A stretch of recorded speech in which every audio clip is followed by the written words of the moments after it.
here we are again, live once again with Friday Night Tech Talk. Good evening, folks. Glad to have you here. And if you're new here, please type something in the comments. Let us know you're here and let us know where you're from. And if you're new, we do this every Friday night at the same time. I take some articles from the past week, from last Friday to this Friday, and go over some tech stuff that I think might be interested to other tech people like me. And my guess is if you're watching this, you probably are somewhat of a tech head also. So, no one in the comments as yet. Hopefully that will change.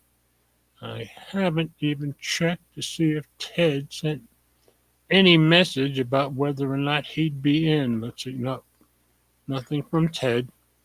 Now, of course, I'm in Tennessee and it's 8 p.m. at night. Oh, there's our first faithful one. Annette, you're the first one in. Thank you very much. Very much appreciate that. So, Ted's in Dallas, so he's an hour behind me. So he may be out and about. And he has a photography gig on the side, so this might be a good day for him to be out. And that's so glad you came in.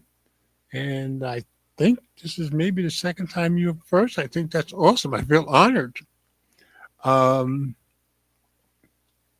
so I haven't heard from Ted as yet. Now, of course, 2 weeks ago, I checked just before I went on, and he hadn't said anything. And right after I stopped checking, he said, "Oh, I won't be on tonight." So sometimes we're very blessed, and he does come in. So we'll see what happens tonight. And here's Brian. So got two of the best right off the bat, Annette and Brian. If things go according to plan, I would suspect Eleanor might be the next one in. I can't be sure of that. She had a very tough work day today, so I don't know. So, if you're new, I always try to show you where you can see the show notes for tonight's show, which is on my website. So let me go show you that. Brian said missed Friday Night Tech Talk when he was on vacation in Hawaii. And Eleanor missed you last week. And I said, well, maybe he's still in Hawaii. So I gather that was true. You're very faithful, sir. I have to. And of course, Saturday he rewatches, he spreads it, and of course he gives a donation too. So they don't come any more faithful than my people. So let me show you my website where you can see the show notes for tonight's show. Okay, so if you go to mobilegeezer.wordpress.com and you just click on today's date. No, wait a minute. No, I clicked the wrong button. They changed the format of the sharing and it confuses me a little bit. Let me try it again. All right, I'm going to share it again. Okay.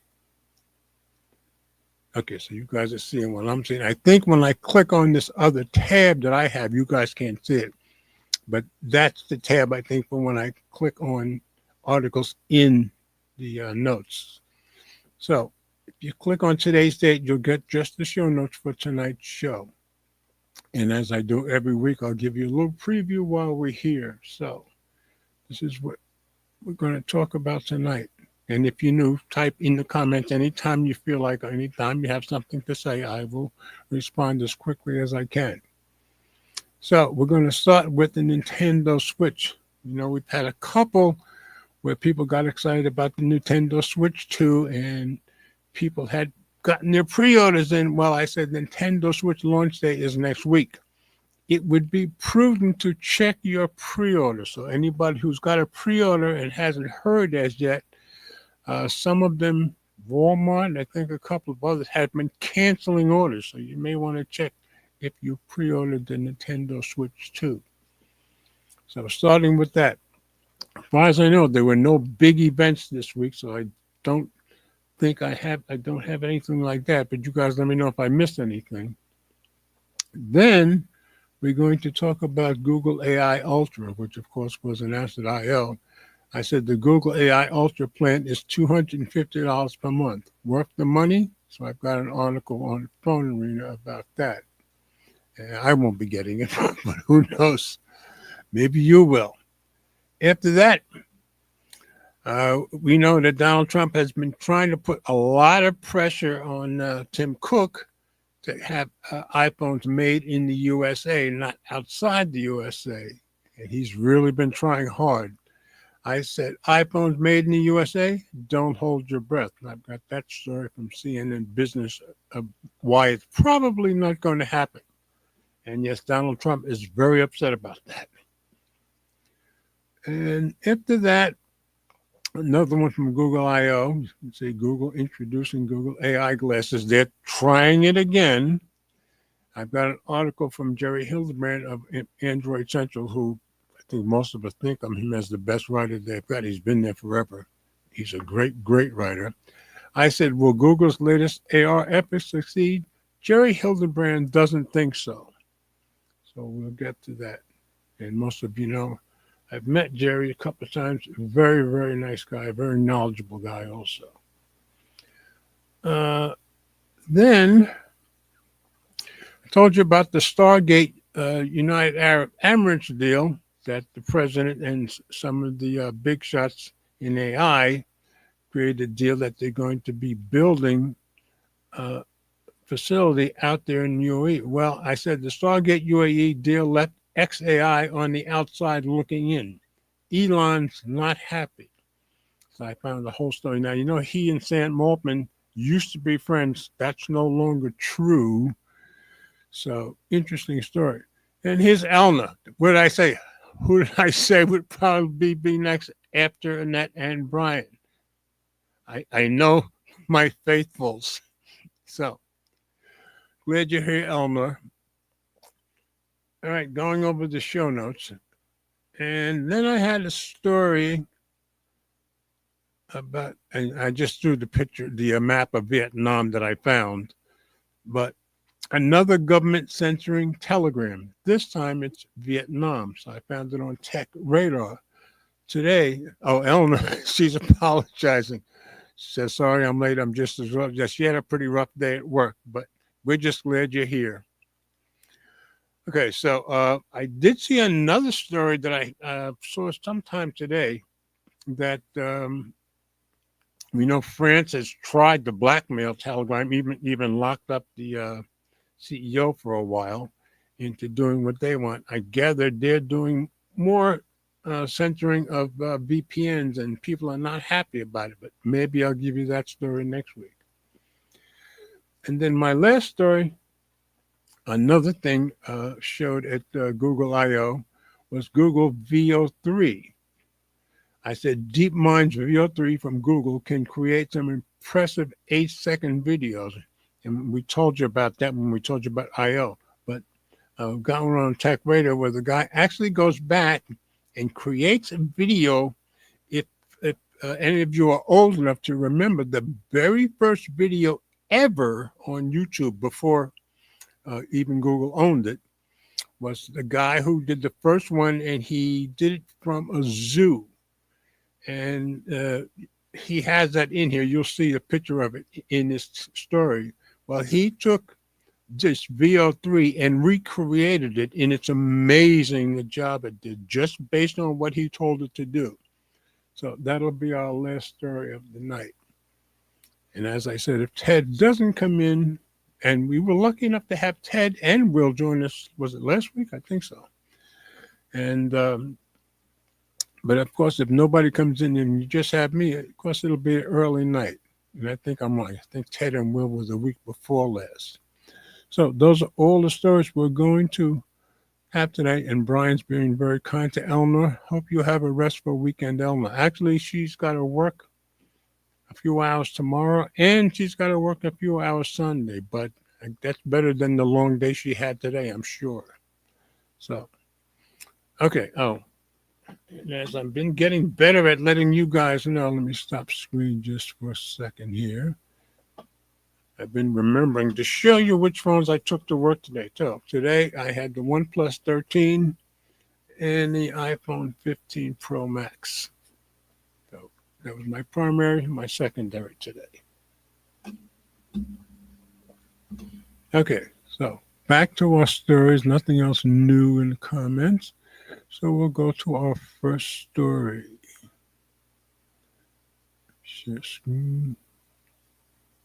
Okay. So the Nintendo one.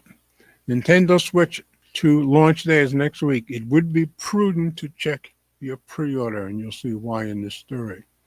I'm clicking on that. Yeah, now I have to click this other tab to show. Yeah.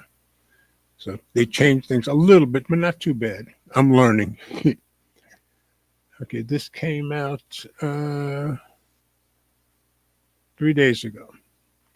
Report, U.S. retailers cancel some Nintendo Switch 2 pre-orders ahead of launch day. Check your Switch 2 pre-order. That was written by Dylan Haas. I said 3 days ago. Let's drop it into reader view and see if we can get rid of these ads. This was on Mashable. Oh, wait a minute. It doesn't like the fact that I click off of this. And now I think I should be able to go into reader view. Yep. Okay. From the picture, it's hard to be excited for the Switch 2 when your pre-order could be canceled at any moment. If you were one of the lucky few to secure a Nintendo Switch 2 pre-order when they went live, and I gather it was hot and hard to get a pre-order in, it might be a good idea to manage your excitement because you may not be so lucky anymore. First spotted by Vice, some Nintendo Switch 2 hopefuls are reporting on Reddit that their pre-orders are randomly being canceled just 1 week out from release, and that's next Wednesday, I believe, June 5th. The highly anticipated handheld gaming console is set to launch on June 5th, but pre-ordering the console has been extremely difficult for many gamers. Yeah, there were lots of stories about that. Retailers like Walmart, GameStop, and Target seem to be the main culprits so far. I guess they're the ones who are canceling some orders, with some gamers speculating that the stores oversold their Switch 2 stock and are now having to backtrack. It's like being overbooked on a plane. All of a sudden, you don't have a seat.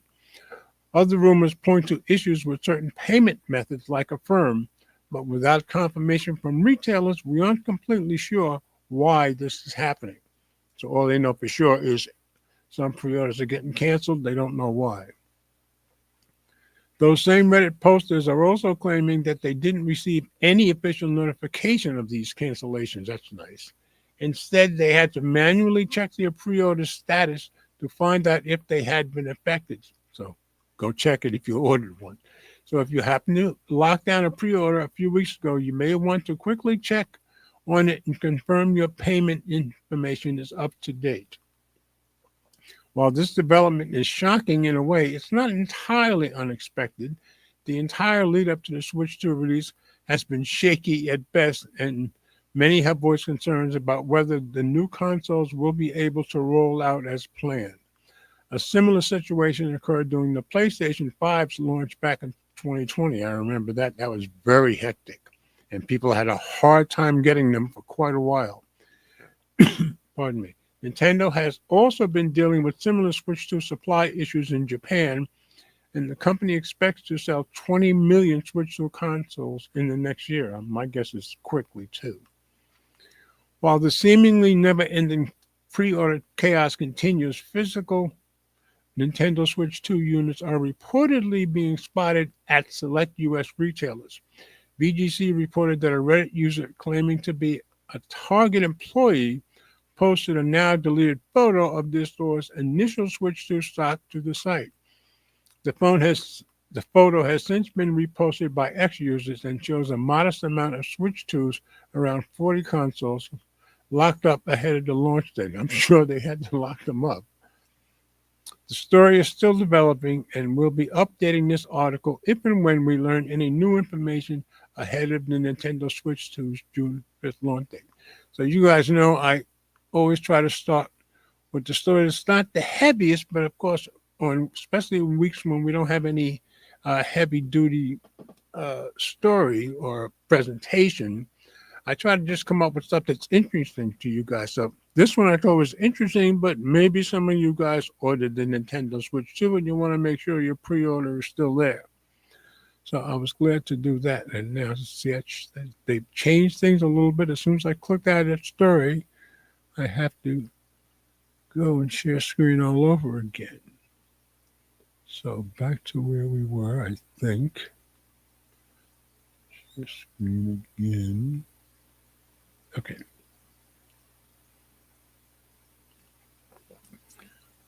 Okay, nothing new in the comments, so on to our next story. The Google AI Ultra plan is $250 per month. Worth the money? This is a story on Phone Arena, so let's go check it out. The new $250 Google AI Ultra subscription plan sparks a house divided. That's an understatement. Team Nay, however, is larger and louder than Team Yay. I wonder why that could be the case. That's written by Sebastian Peer, published 4 days ago. Oh, no, May 22nd. So let's go into review. Okay. We're in the AI fog right now, and what I mean by that is that we, as a society, haven't exactly found the straight answer to the question of the new millennium. Do we need AI or not? Yeah, that's still a question that's up in the air. And if so, how much should we pay? It's funny because the question was never really asked in a proper manner in the first place. One morning we woke up and it was all there. ChatGPT, Gemini, DeepSeek, Apple Intelligence. I'm joking about the last one. Yeah, nobody's seen Apple Intelligence and probably not going to anytime soon. Even without Apple fully present on the AI board, those among us who have smartphones, that's just another word for almost everybody on this pale blue, I think he meant dot of ours, can prove me right. AI is penetrating our beloved devices deeper by the hour. That's an understatement. We need the best tools. We need the best tools at the lowest price, and they should come with a cool user interface too. It's not too much to ask for. Google tends to disagree. Google's new AI subscription plan, unveiled just the other day, cost $250 a month, and that made my heart skip a beat. I can see why, and not in a good way. Now, I know how crazy inflation has been these past several years. Oh, yeah, we got a report today that inflation is getting a lot better in many parts of the world, but prices overall are still not high enough to make me swallow the aforementioned $250 a month price tag. I agree, just like that. As it turns out, I'm not alone in this sticker shock sentiment. The new subscription got people split down the middle. But before we start discussing our feelings, we should briefly check what's up with Google's new plan. After all, one must get lots of goodies for $250 per month, right? Yeah, we'll find out, I guess. Okay, so some of the stuff you get in this subscription. 30,000 gigabytes of Google storage, not just AI. Does anybody need? Okay, he'll get to that. So, see, AI Pro and Google AI Ultra, see, it's half price, but you'll see that's for a limited time.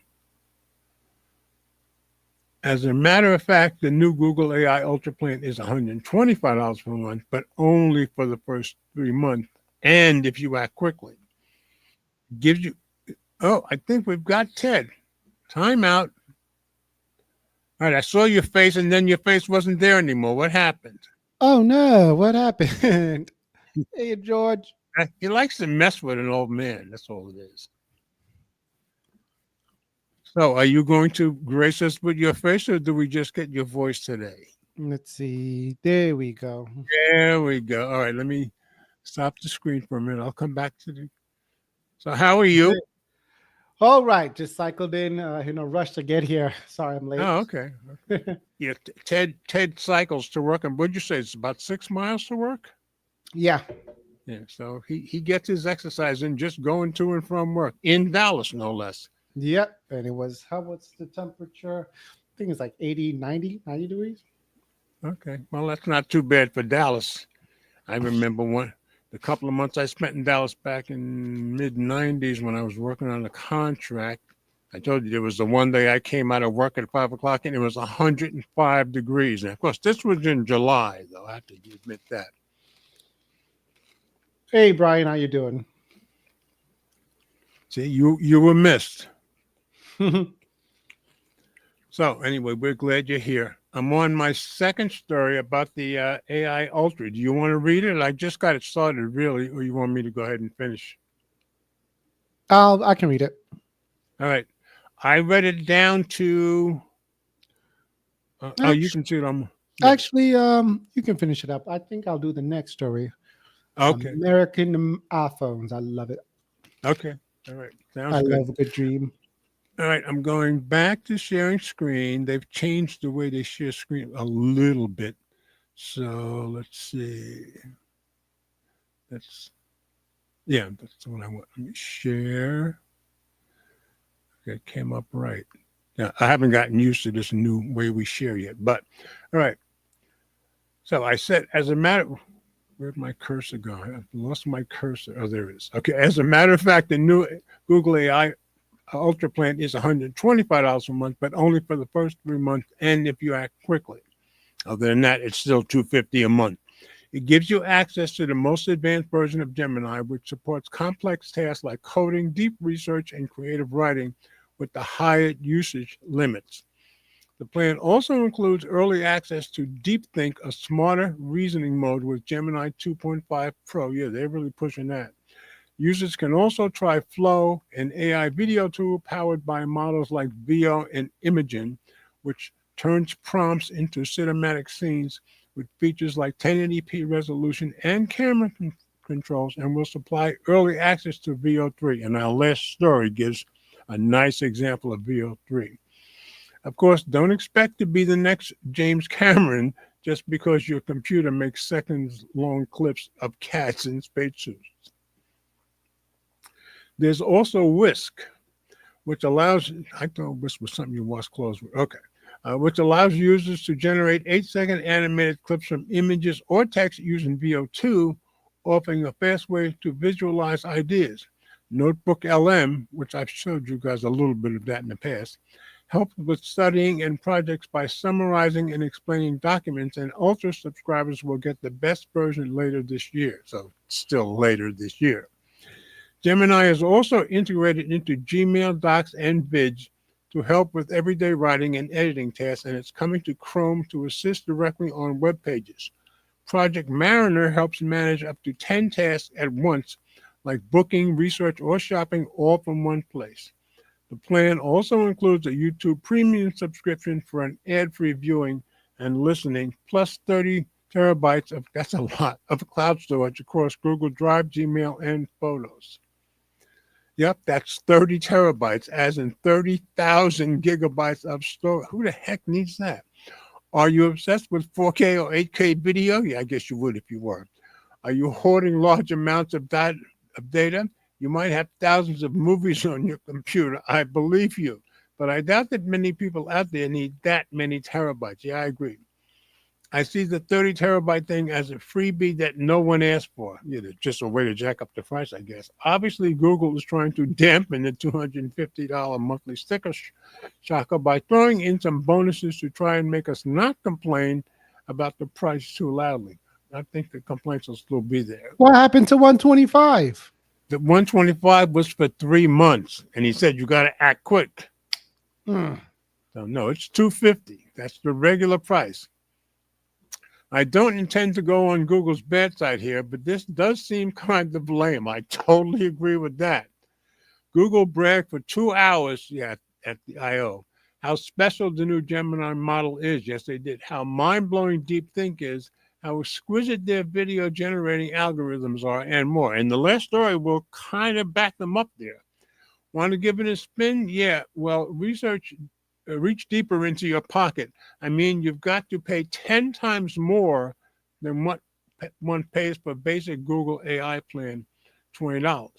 Even with the current 50% discount, the price is still 6 times higher than the vanilla subscription. That's very true. Buy the ticket, ride the deep mind train. I'm not riding. What if I don't want the 30 terabytes nor YouTube Premium? Yeah, I've had YouTube Premium and I don't have it anymore. I don't miss it. Will you bring the price down to $50, Google? The 30 terabyte storage solely costs $150. YouTube Premium is $14. Taken out of the $250 fee for the Ultra plan, and that leaves us with what? Less than $90 for the rest of the AI bundle? Cut that in half as an initial promo, like you're doing, and there you have it, $50 for the new plan. But that won't happen. I think the Big G has included the 30 terabyte storage option to amaze us. But even without it, the price wouldn't drop below $200, realistically speaking. Not in 2025, at least. Yeah, my guess is it'll go up. I suspect that the advanced DeepThink model and the AI video generation are to blame for the high price here. Yeah, those are expensive. Those are not platforms that were created overnight. Yes, they're very expensive to create. Also, AI-generated video is expensive because it relies on very powerful computers to process huge amounts of data. Creating a video frame by frame with realistic motion, lighting, and detail takes a lot of computing power, especially when the quality is high. And when we get to the last story, you guys tell me what you think of the quality. The AI models that make this possible are extremely advanced and costly to train, often using vast data sets and running for weeks or months on high-end hardware. That's true. Even after the model is trained, generating each video requires large amounts of processing in real time, which is expensive to run. There's something else as well. AI might be getting smarter, but its thirst is growing too. Training advanced models like Gemini guzzles thousands of liters of water for cooling. That's very true. Sometimes even clean drinking water. While some data centers use recycled or non-potable sources, many still tap into precious freshwater supplies. That's not a good idea. They need to find a way to reuse that. Google boasts about AI breakthroughs, but stays mum on the mounting environmental costs. And I'll bet you that's getting bigger and bigger.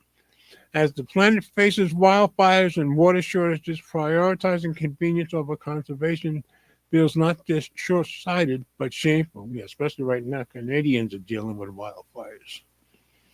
We're divided once again. If you take a stroll on Reddit, you'll see that people are interested in the new DeepThink model, but many are repulsed by the high subscription fee.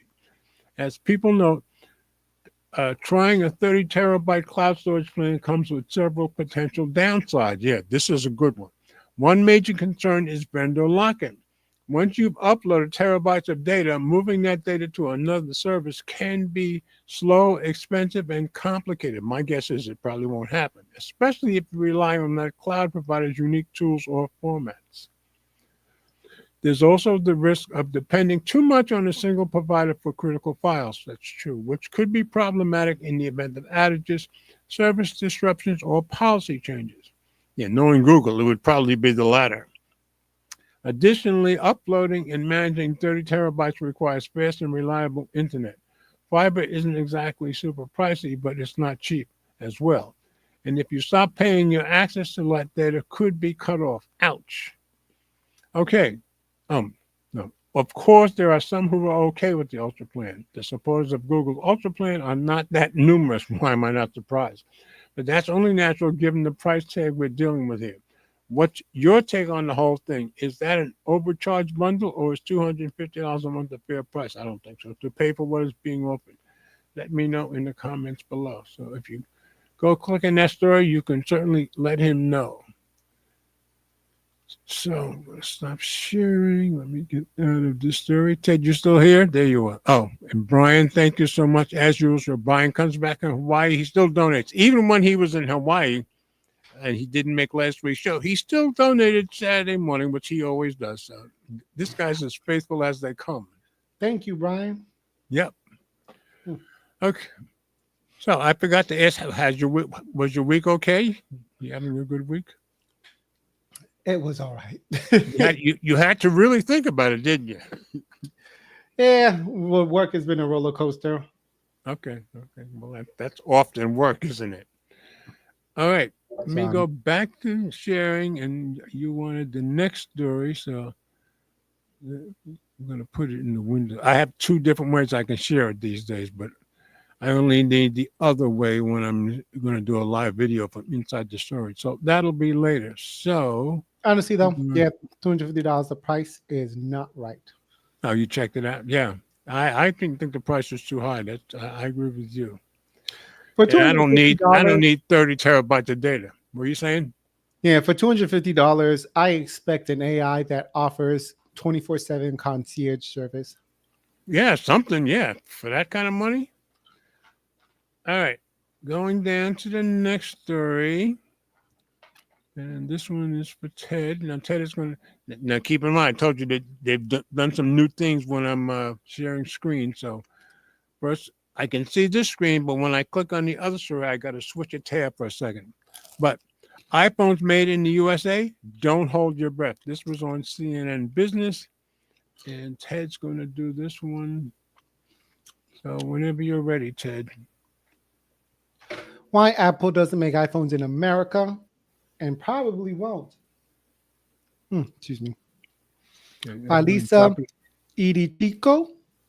Yeah, I think it's Eddie Chico because I'm raised in Jersey and I have tons of Italian friends and schoolmates. I tend to know how to pronounce Italian names better than anything else. So, all right, I'm going to drop into reader view and Thank you.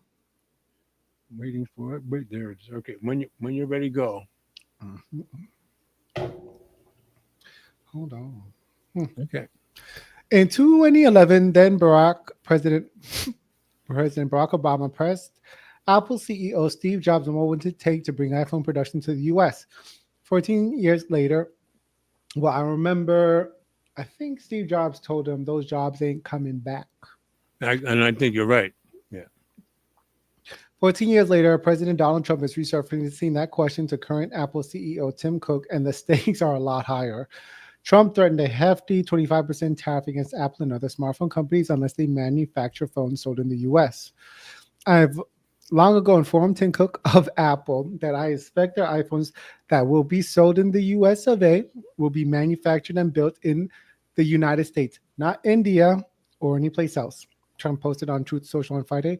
That is not the case. A tariff of at least 25% must be paid by Apple to the United States. Yeah, hold on a second.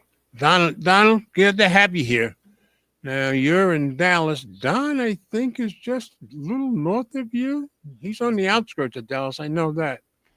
Anyway, all right. Just wanted to recognize that he was here. Thanks for being here, Don.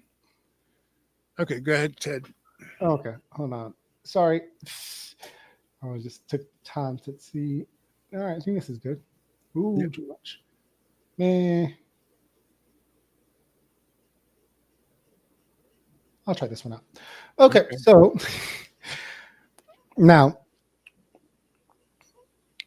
reviving U.S. manufacturing has been a...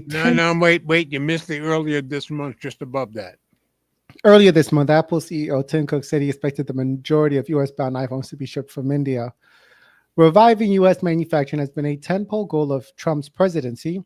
Within the first 3 months of his second term, he went on a tariff blitz, promising to impose levies on nearly every product made abroad in an effort to boost jobs in the U.S. and rebalance what he saw as unfair practices by America's trading partners. But experts who spoke with CNN said making iPhones in the United States would upend the way Apple builds its most lucrative product. Moving iPhone production to the U.S. would mean shifting away from countries like China and India that have highly specialized workforce and skills needed to produce the millions of iPhones that Apple ships each year. The result could mean price hikes or design changes for the iPhone, some analysts estimate. It just fundamentally doesn't work. Dipanjan Chatterjee, that's a tough one, and principal analyst at market research firm Forrester. Apple did not respond to CNN's request for comment whether it plans to shift its iPhone production to the U.S. China already has a sprawling system of plants tailored specifically for assembling electronics. Foxconn, Apple's longtime iPhone assembly partner, employs 900,000 people in its peak season, although it's unclear how much of that employment occurs in China and is related to iPhone work. Workers live in dormitories, making it easier to shift production plans with little notice. As Chatterjee points out, production processes are highly specialized depending on the product. It's not a one-size-fits-all approach that's easy to replicate. The expertise to make each of the components is something that has been worked on for a long period of time. David Marcotte, Senior VP at international market research company Kantar. There's also the question of whether there's enough demand for factory jobs in America. Manufacturing has been on the decline in the U.S., with only 8% of American workers holding jobs in that sector as of earlier this year, compared to the roughly 26% in 1970. You know, we all want to be streamers. Yeah. Now that shocked me because 1970 only 26% of workers in that sector. I thought it would be more like 50 to 70%. Shows you how wrong I can be. And a lot has changed in 1970. Yeah, I'd say so. Karen Lin Lee, executive director of the Manufacturing Institute, previously told CNN that the job has very much changed and that modern manufacturing roles involve skills like coding and data analytics. Apple said in February that it plans to invest $500 billion in growing its U.S. footprint over the next 4 years, which will go towards boosting its research and development efforts, opening a new facility to manufacture servers to support its Apple Intelligence software features, and launching a Detroit Academy to teach companies about smart manufacturing techniques and AI. Trump has declared this investment along with a $100 billion commitment from Taiwan-based chipmaker TSMC to expand in the U.S., a political win and a step towards onshoring more tech production. But Apple's Academy will be for small to medium-sized businesses, according to Apple's press release, not training workers or building infrastructure to produce iPhones the way it is done in China or India. Cook has acknowledged the gap in labor required to produce iPhones in the U.S. Speaking at a Fortune magazine in 2017, he described the manufacturing environment in China as providing a combination of craftsman skills, sophisticated robotics, and the computer science world.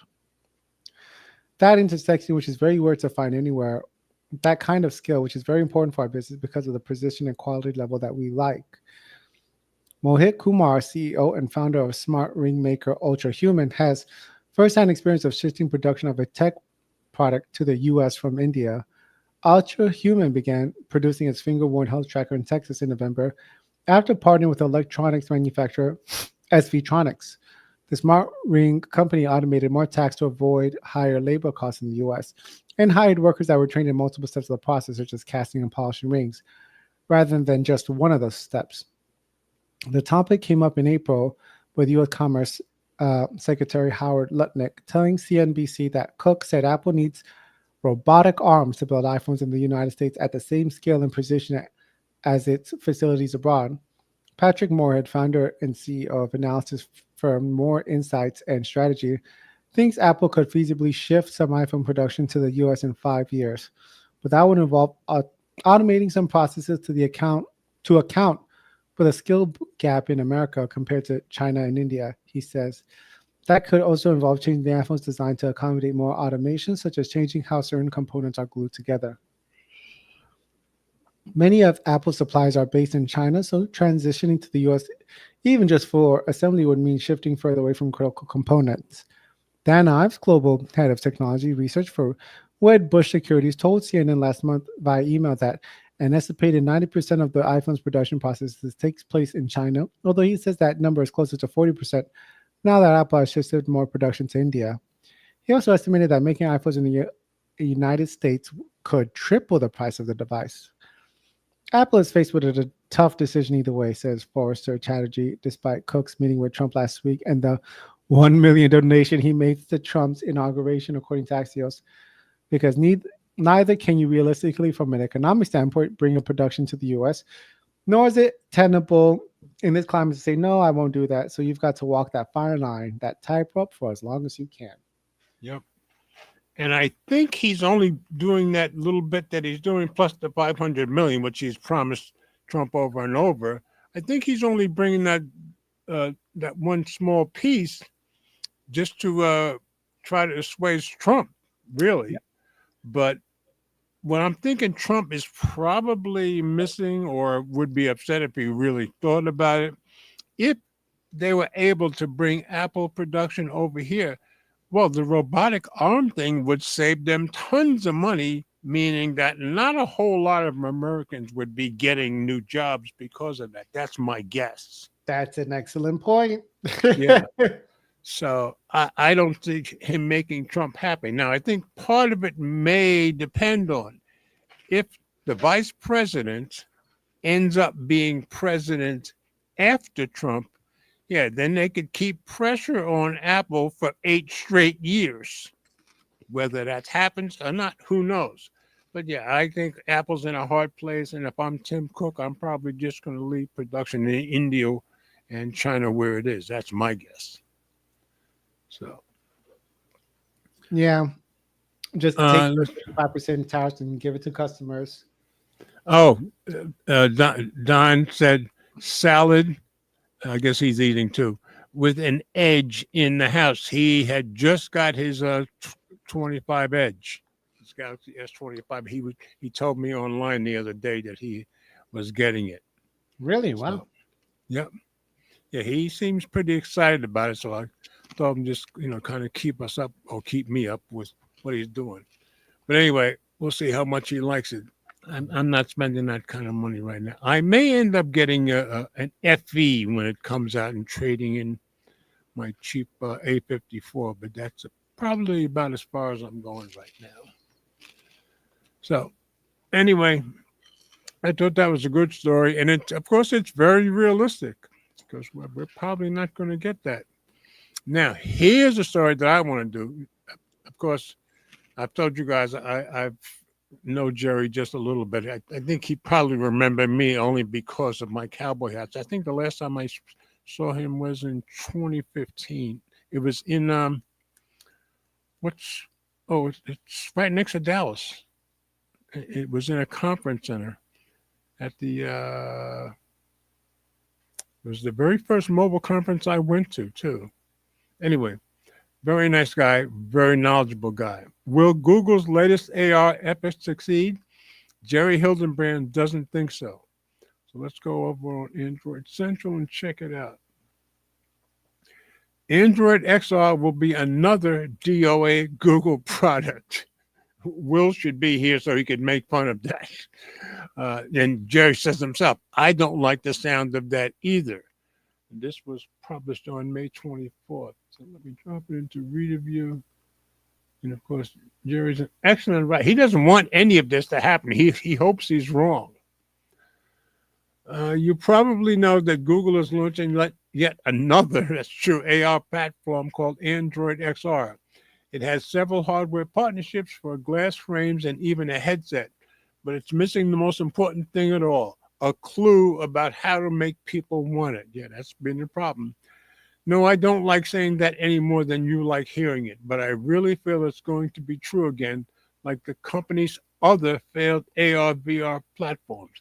I expect Android XR to go the way of Google Stadia. That's a shame.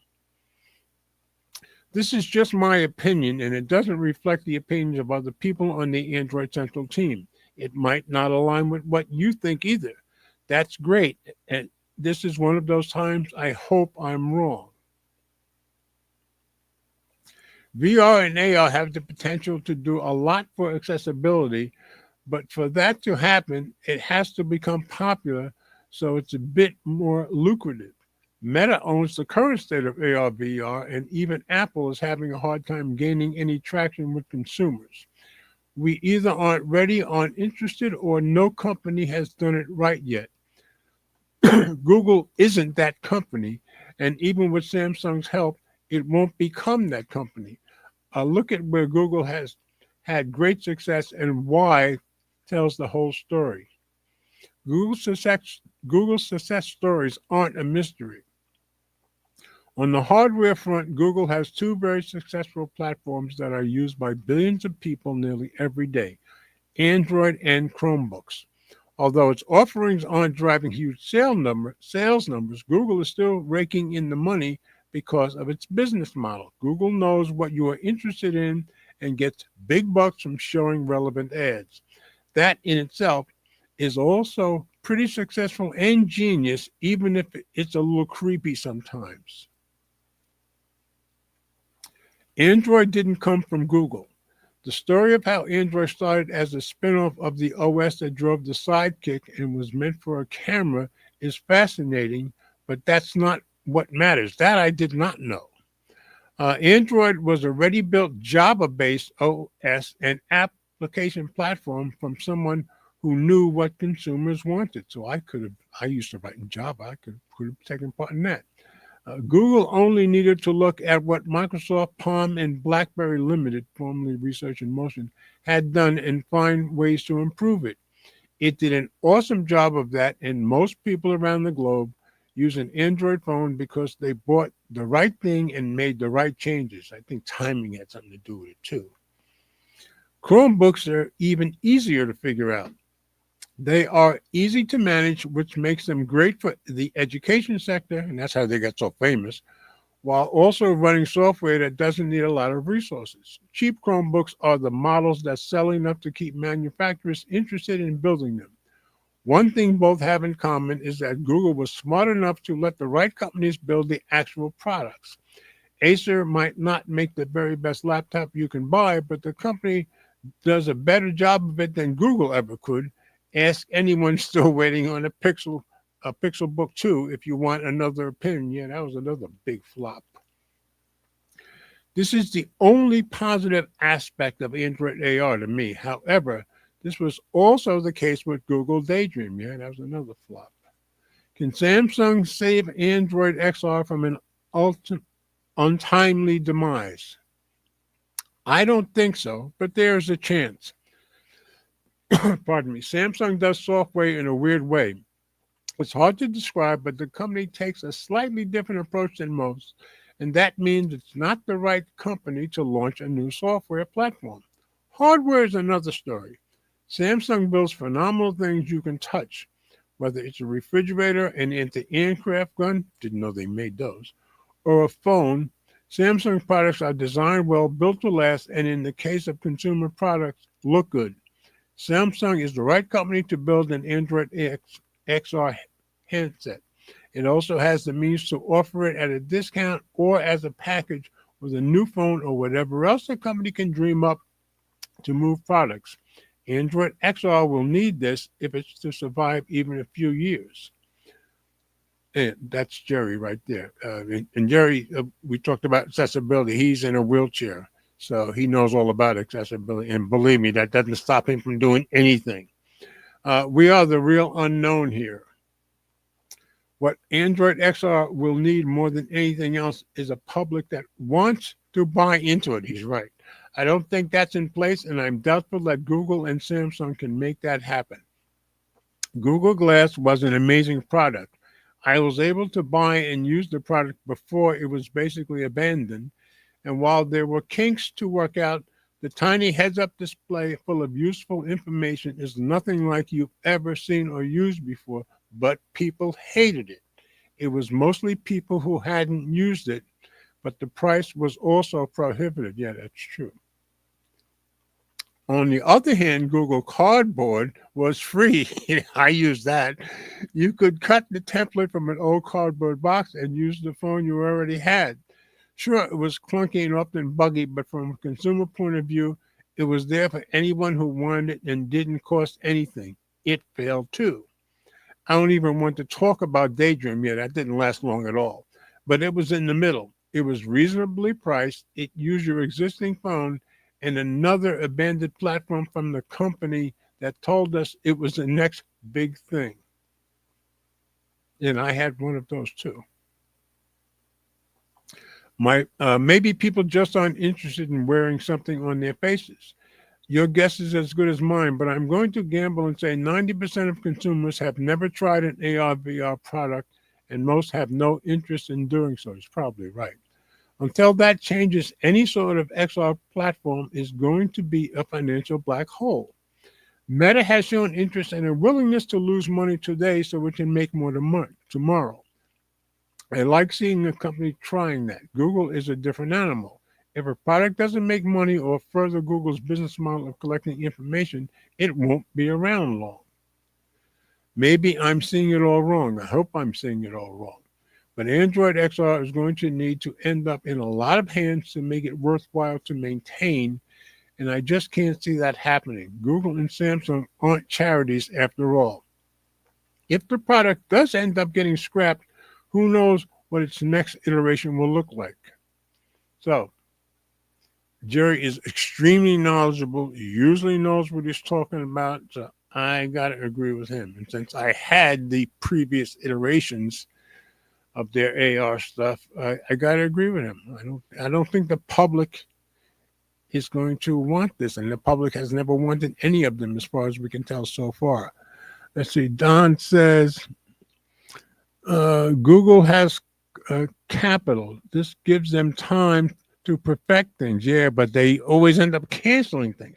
Pixel 9 series is finally the Pixel we were waiting for. Well, that's true. They didn't give up on the Pixel. So, anyway, I thought that was a very good article. So, anything from you on this one, Ted? Oh, it was interesting, I thought. Okay. Personally, Yeah. the ship has sailed. Do I trust Apple or Google to get it done a second time?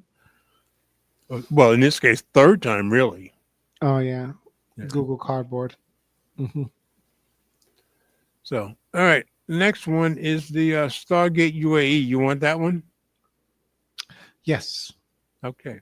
The Stargate UAE deal left XAI on the outside looking in. Elon's not happy. I just happened to catch this on CNBC. So, whenever you're ready. Oh, wait.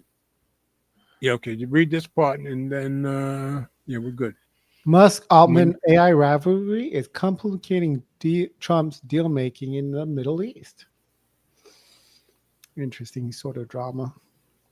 Yeah, well, these two don't like each other. They used to be friends, but I think, strangely enough, we're talking about the guy who's, sometimes the richest guy in the world. But I think Sam Altman is just a little too greedy for Elon. He certainly is for me. Anyway, when you're ready.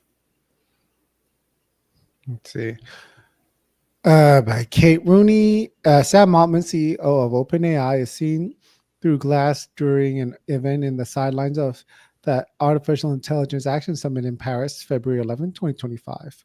Yeah. Elon Musk tried to derail a major AI infrastructure deal in the Middle East after learning that his startup XAI would be excluded from the initiative. Earlier this month, OpenAI, Oracle, NVIDIA, Cisco, and Emirati firm G42 announced plans to build a sweeping Stargate AI campus in the UAE. Musk was frustrated that OpenAI, led by personal rival Sam Altman, was tapped by the deal, and he intervened in an effort to get XAI involved, said a person familiar with the matter who has asked not to be named in order to speak freely. Musk argued that President Donald Trump would not approve the deal, the person said. The announcement was delayed by several days as stakeholders, including the White House, dealt with blowback from Musk, who has been engaged in a public and legal spat with Altman and OpenAI. The Wall Street Journal first reported that Musk attempted to block the deal. In a statement to CNBC, White House Press Secretary Caroline Leavitt didn't mention the dust-up. The United States and the UAE signed a groundbreaking framework agreement establishing the first AI acceleration partnership, Leavitt said. The framework advances the build-out of AI infrastructure in the United States and the UAE. This was another great deal for the American people, thanks to President Trump and his exceptional team.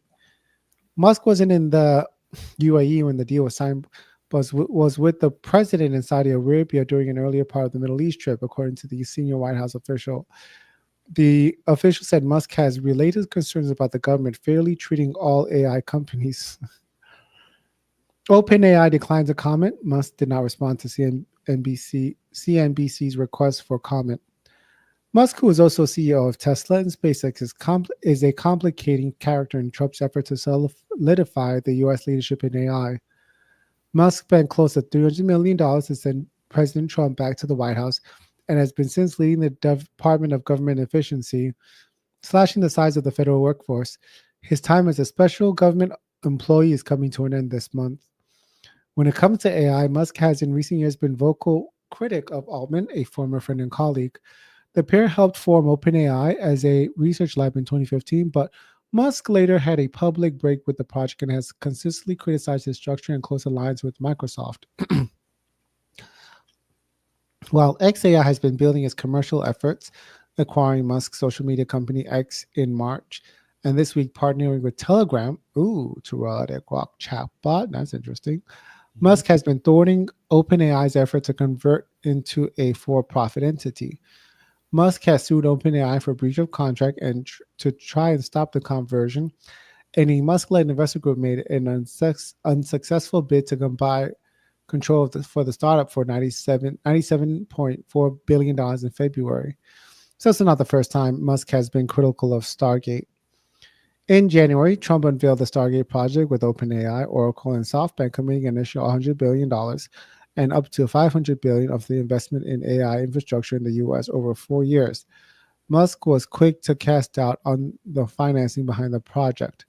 They don't actually have the money, Musk wrote in a response to OpenAI's post on his social platform X. He later added that SoftBank had well under $10 billion secured. 2 months later, SoftBank led a $40 billion investment in OpenAI at a $300 billion valuation. Ooh. Yeah, I would never bet against SoftBank getting the money they want. They always do. So, anyway, just an interesting story. And I was surprised that Musk tried to stop the deal, but I was also surprised that X or XAI wasn't included in the deal. That kind of surprised me, as close as he and Trump are. Yeah. So that was very surprising to me. Oh, and you should know, I follow some channels, a few channels that keep up with AI. Even sometimes I get sick of hearing about AI, like everybody else, I guess. But it seems like the ones who are really knowledgeable about whose AI is doing what, ChatGPT or Grok, they all seem to think that Grok, Musk's Grok, is well ahead of all of them. And most people don't seem to know it. But I keep seeing stories like that over and over and over again. But as a little caveat, I think most of these people who have these channels are kind of Musk fans. So grain of salt. Okay. But I think they all seem to be investors in Tesla and things like that. So, but anyway, interesting story. All right, next one. I just happened to run across this, and I just thought it's interesting because our entire planet is becoming a censoring. Governments are censoring stuff all over the place, and it's like all governments don't want anybody to hear anything said against them, which it's kind of like 1984 in a lot of places, especially in Europe. But this one surprised me in Vietnam, so I wanted to get it out there. Another government censoring. Wait a minute. Let me see. I got to check my comments. Let's see. Don says, and Google is tone deaf. That's been their problem. Yeah, Google. If Google is not making money, then you can bet it's not going to be around. Brian totally agrees with that, though. All right. Another government censoring Telegram. This time it's Vietnam. So I'm going to Tech Radar. Let's go check this out. I'll be taking this one. Vietnam blocks access to Telegram. Here's all you need to know. Written by Chiara Castro, published 2 days ago. You now need to use a VPN to keep using the messaging app in the country. So let's drop this into reader view. Drop these ads out of here. Okay. Vietnam has blocked Telegram for failing to cooperate with authorities in halting crimes allegedly happening to the platform. Yeah, they all act like Telegram should be part of their police or whatever. As reported by Reuters, the country's head of the telecom department issued the blocking order against telecommunications companies back on May 21st, 2025, with an obligation to report back to the ministry by June 2nd. While the block didn't come into force immediately, so they gave until June 2nd, but it came into effect right away. Telegram appears to be inaccessible from the country at the time of writing. This means everyone living in or visiting Vietnam now needs one of the best VPN services to keep accessing the popular messaging app from the country. So they gave until June 2nd, but they blocked them right away, obviously. Vietnam Telegram block. As per international and local sources, Vietnamese police said that nearly 70% of the almost 10,000 Telegram channels and groups accessible in the country contain poisonous and bad information. Al Jazeera reported, so they're getting their information from Al Jazeera, I guess. Some groups have even been found to have links with illicit activities like drug trafficking or terrorism. This is why authorities decided to issue an order to all the country's telecom providers to deploy solutions and measures to prevent Telegram's activities in Vietnam. Talking to Reuters, a Telegram spokesman said to be surprised by these statements, adding that the team responded to legal requests from Vietnam on time.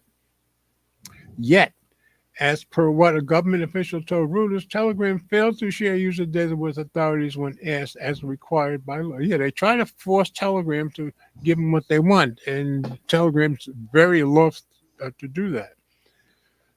Vietnam indeed enforced a controversial law in December last year that requires social media providers to store Vietnamese users' data. They're forcing them to save people's data. That's totally wrong.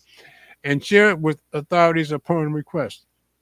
However, as per Surfshark's data, Vietnam had already restricted social media twice before that with temporary blocks on Facebook and Instagram. That I didn't know. Telegram CEO Pavel Durov was arrested in August 24 in France for, among other things, failing to properly moderate the app to combat crimes occurring on the platform. Yeah, he got tricked into coming into the country and arrested this second, but at least he got out. After that, Telegram appears to have strengthened its moderation policies. Globally, Surfshark recorded a total of 34 countries that have banned Telegram since 2015, either temporarily or permanently, with Vietnam being the 35th to do so. That's because Telegram doesn't like to give them private people's data. How a VPN can help. Some local journalists and internet users lamented difficulties in accessing Telegram from Vietnam without a VPN starting from May 25th, so 5 days ago. Local users also confirmed TechRadar that Telegram is blocked in the country at the time of writing, but VPNs keep working fine to bypass restrictions. This is because VPN services and similar circumventing tools come with IP spoofing capabilities that allow users to look like they're browsing from a different country entirely within a couple of clicks. All you need to do is download a reliable VPN for Vietnam, pick a server in a country where Telegram isn't blocked, and keep using the app as usual. You can find all the up-to-date information on how to unlock Telegram with a VPN on our dedicated page. Of course, most of those you have to pay for, but I didn't know there were free ones. If you aren't willing to invest some money in a premium services, I recommend checking out our free VPN page to pick the most secure freebie out there. Tor browser is also a great alternative to stay anonymous and bypass internet censorship free of cost. So just an interesting story. But now there's 35 countries blocking Telegram, and what they all seem to have in common, they don't like the fact that Telegram will not give them everything they want, which I don't think they should. What about you, Ted? Yeah, I agree. Yeah, they're going to try to force a private company to give them what they want and people's private data. That, I think, is disgusting. Okay, now, I got the last story. This is a fascinating story. I assume you're going to take this Google VO3? Yeah. Okay, when we get down to a certain part, I'm going to stop you. I'm going to play a short video to let you see how this guy's video came out. This is pretty fascinating stuff. So, DeepMind's VO3 from Google can create some impressive 8-second videos. So, let's go on TechRadar and let Ted We go got at some it. comments, though, before we start. Say it again. Oh, guess- oh yeah, I didn't think to look. Yeah, John, the Samsung Edge I got today is losing, losing. Oh, battery pretty quirky, but it hasn't optimized yet. Yeah, sometimes it takes a little time. So yeah, he just got it today. Now he's mentioned the last story. Well, that is Vietnam, a minor communism country. Yeah, but Vietnam is also one of the most popular tourist destinations on the planet and has been for a long time now. Okay, yeah. So he said he had to plug in his 25. So Okay. keep us updated. All right, Ted, it's all yours. All right. Let's see. I used the Veil 3 to recreate the first YouTube video, and the results are almost too good. Ooh. Yeah, this is pretty amazing. Just a guy talking about some elephants by Lance Ulanoff. Okay, now before I put it into reader view, this is what he got. At first, I thought this might have been Lance, but no, that's not him. But this is the guy who did the very first video ever on YouTube before Google even owned it, and this was back in 2008? I think he'll tell us. But in any case, this came out pretty good. Now, this is the picture. As we go down, I'll show you the video that this is from in a little while. So, Ted, I'm going to drop into reader view. Let me see. Let me check something first. You see where that. Okay, it's right after. Okay, I'm gonna drop it into reader view, and then when you get down there, I'm going to stop and play the video. All right. So when you're ready. So, we all know the story of the first YouTube video, a grainy 19-second clip of co-founder Jawed Karim at the zoo remarking on the elephants behind him. The video was a pivotal moment in digital space, and in some ways, it is a reflection, or at least an inverted mirror image of today as we digest the arrival of Veo 3. Part of Google Gemini, Veo 3 was unveiled at Google I/O 2025 and is the most generative video platform that can, with a single prompt, generate a video with sync dialogue, sound effects, and background noises. Most of these 8-second clips arrive in under 5 minutes after you enter the prompt. I've been playing with Veo 3 for a couple of days, and for my latest challenge, I tried to go back to the beginning of social media and that YouTube me at the zoo moment. Specifically, I wondered if Veo 3 could recreate that video. As I've written, the key to a good Veo 3 outcome is a prompt. Without the detailed structure, Veo 3 tends to make the choices for you, and you usually don't end up with what you want. For this experiment, I wondered how I could possibly describe all the details I wanted to derive from the short video and deliver them to Veo 3 in a form of a prompt. So naturally, I turned to another AI. Google Gemini 2.5 Pro is not currently capable of analyzing a URL, but Google AI Mode, the brand new form of search that is quickly spreading across the US, is. Here's a prompt I dropped into the Google AI Mode. Can you describe this YouTube video in detail to me? I want to know the setting, main character, including what he's wearing, looks like, background, scene, noises, dialogue, everything about it. Google AI Mode almost instantly returned with a detailed description, which I took and dropped into Gemini Veo 3 prompt field. It took a while for Veo 3 to generate the video. I think the service is getting hammered right now.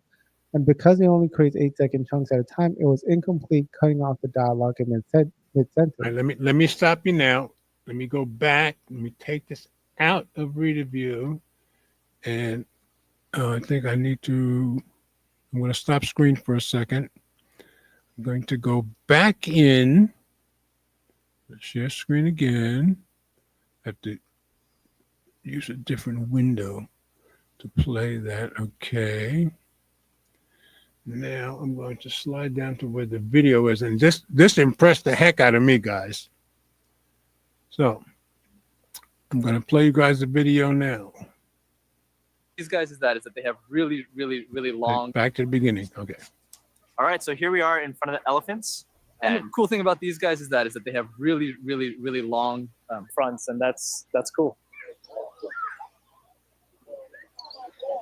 And that's pretty much all there is to say.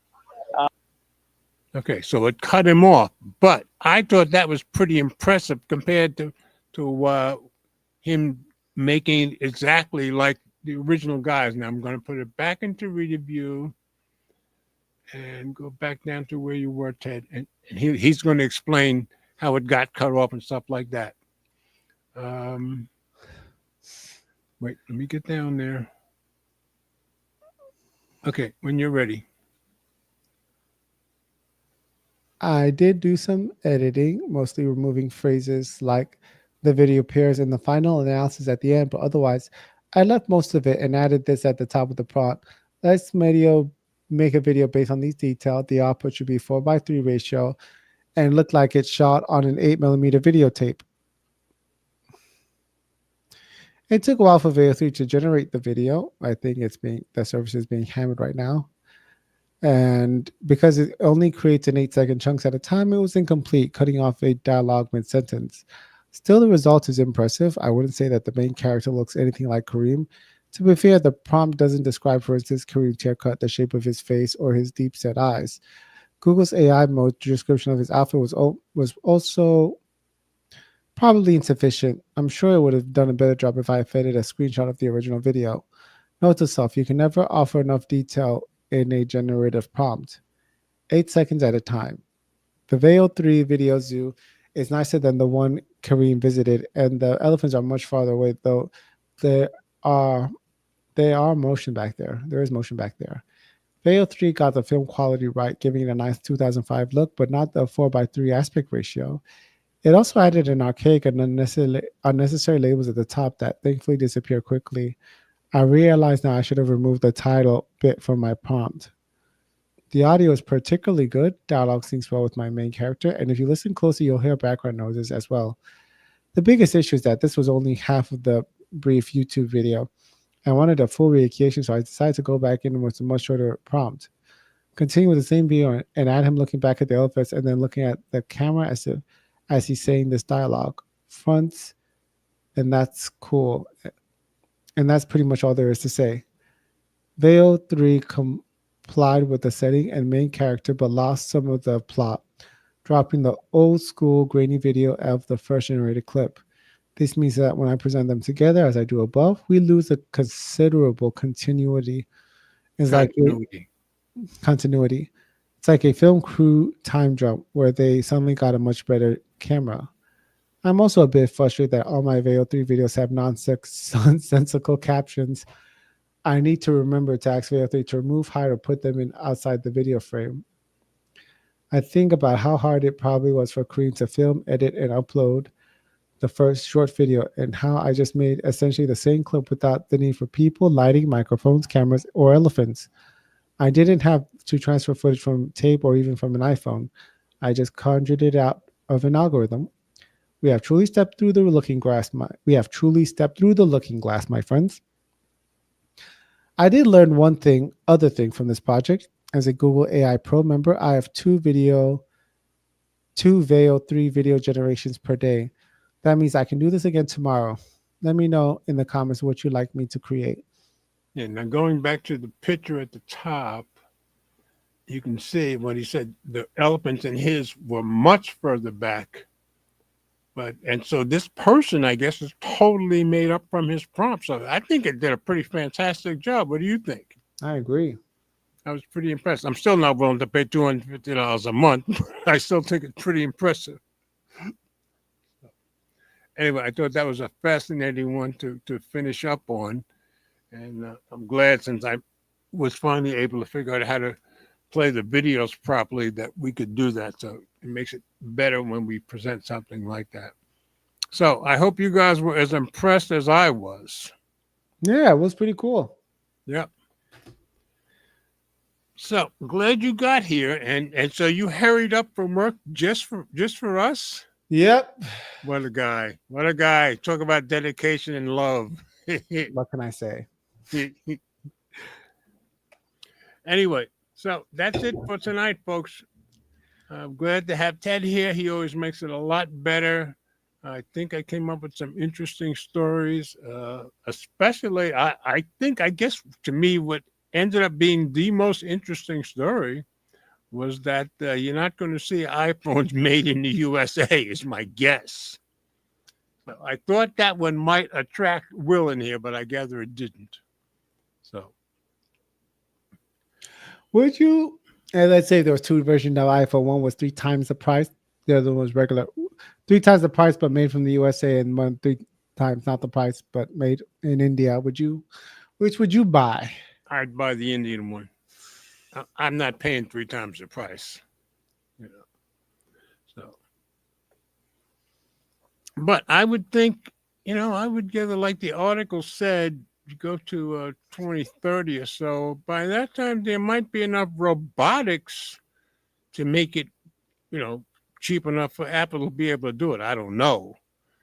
But like I said, if the next president isn't the same Trumpian type guy, it probably won't matter. But if it is, they're probably going to keep putting pressure on Apple to build those phones here.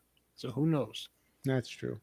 Maybe in the future. But in that regard, I don't feel, I feel sorry for Tim Cook, because he's going to have to keep going through this for a while.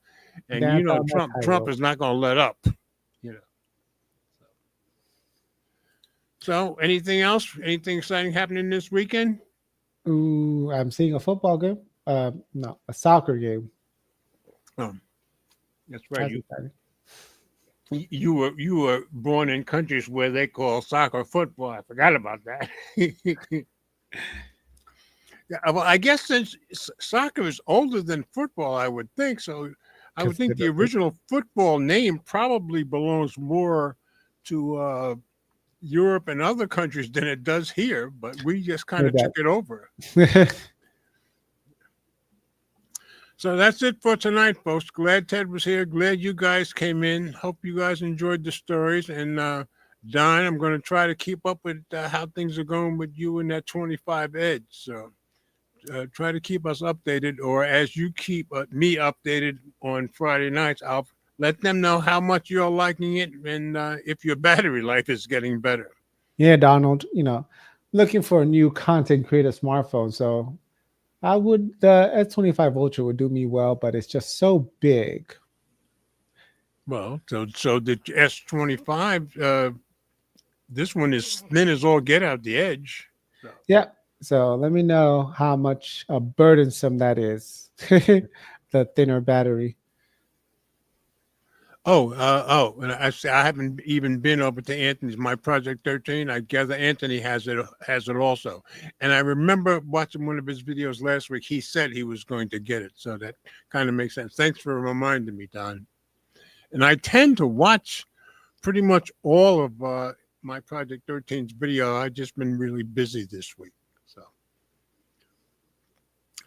Don said he had the S23 Ultra. I did too. Twice actually, and he had the S24 base. They were heavy. Yeah, the 23 Ultra was pretty heavy. He said this is light. That makes perfect sense. I'm thinking maybe when the FE comes out, maybe I'll get that one. I just can't afford the Ultras for a little while. He said best thing is lightness and very minimal bezels. Well, that's good. That's very good. Ted, are you still there? Yeah. Okay. Your face disappeared. Is that you messing? Oh, now you're not there. Wait a minute. It says, are you back? You were gone for a second. Hold on. I think my camera might have overheated. That's no good. Oh, okay. I thought your camera was messing with us. Okay. All right, Don, thanks for coming by. Good night. Have a wonderful weekend. And I'll say to all of you guys, I hope you have a very blessed weekend and a very good week next week. And hopefully, I'm not sure. Ted, are you back yet? Yeah, I'm right here. Okay, there you are. Okay. All right. Wanted to give you a chance to say good night also. Don already said good night. So good night, guys. All right, guys. Hopefully see you next week. And if we're lucky, you'll see me and Ted. So have a good one, guys. See ya.